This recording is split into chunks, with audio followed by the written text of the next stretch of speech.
once we hit the new year, Connecticut has a number of new laws set to go into effect, including those impacting housing and correctional facilities. Our colleague, NBC Connecticut, Sydney Boyo, joining us live in studio to tell us more. And Sydney, what changes can people expect with these? Yeah, Amber, so there are a number of big changes coming, especially to our correction facilities. So starting January 1st, there will be a requirement for the Department of Correction to implement a plan that requires its officers to wear body cameras in its facilities. That plan must be submitted by February. That same law also requires the DOC to publish a list of cases where excessive force or medical neglect was reported. Now, towns and cities across the state will also see the impact of a new housing reform bill, which was passed during a special session.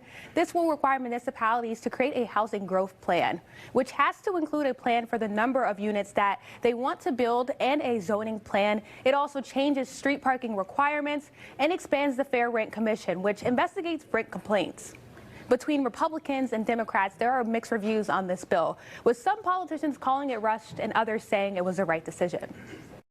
But every community needs to put forward a plan, and they will own that plan. It's their plan, and we want to make sure that as a state, we see results, because the affordability crisis in Connecticut is huge for housing. The goal says it wants to increase housing, but the mechanism it's seeking does not do that.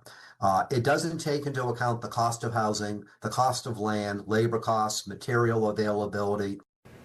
Now, that same bill includes protection for the state's homeless population, banning things that prevent a homeless person from sitting or lying down. For example, spikes on a bench. There are over 20 new laws that will go into effect this week. To read more about them, you can head to our website, NBCConnecticut.com. Live in studio, Sydney Boyo, NBC Connecticut News.